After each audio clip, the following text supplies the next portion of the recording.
wow. Prisoners. Okay. Wow.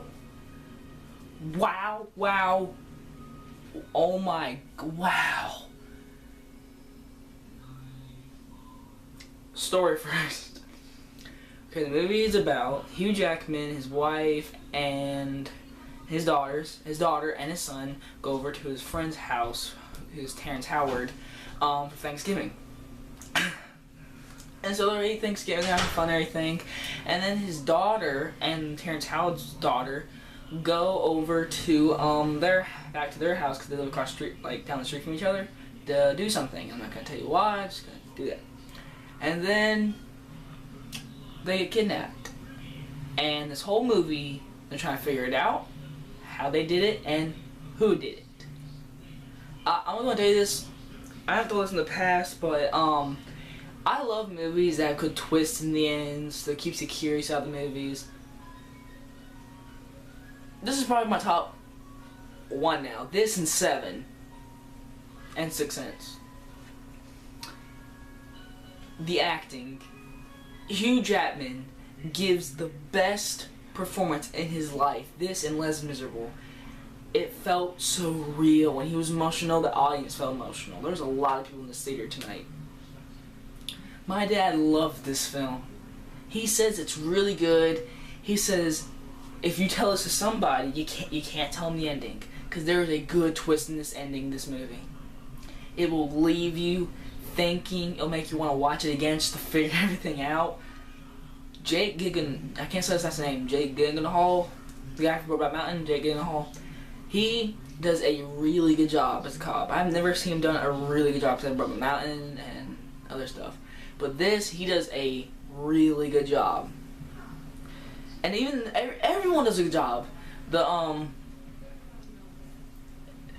Everyone does a good job. It feels real. It feels like they're really, really professional. I know this won't win an Academy because it's not one of those type of Academy movies, but it will get credit. I promise you this, because this movie is 100% amazing. It keeps you wondering. You have goosebumps out of this movie. It makes you think who it is, and then at the very end, it's just like, what? And then when you find out who it is, there's another couple minutes in the movie, and that's what keeps you interested. It's like, what? Wow. Wow. Oh my goodness. I really like this movie. It was so, okay, it's 2 hours and 33 minutes. And I was watching it or whatever, and I never even thought of it as 2 hours a minute, because it was such a good movie. I didn't even care how long it was. I wish it was longer.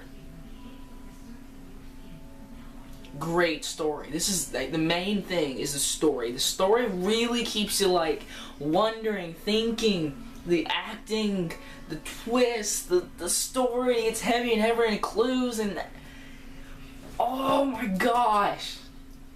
There's some torture scene in this movie, and you're like, oh man, oh man, oh man. Because it's acting and story. That's all this movie can, like, 100%. I really like this movie. I really, really did. If I tell you right now to go see this movie, I cannot tell you the ending. I can't tell you anything about it, because you just have to watch it. Go watch this movie. Alright. I never do this on this rating scale. I did it for The World's End if you've not watched the review, but 10 out of 10. In this type of rate, in this type of 10 out of 10s, that to me is a 100% great movie. It's one of my favorites now. Every time I say 10 out of 10, it's one of my favorites. This movie had everything. I almost kind of shook and parted and everything. It's just wow. Just wow. If you've not seen this movie, go see it. That's all I gotta say. Comment, subscribe, people. Thanks for watching.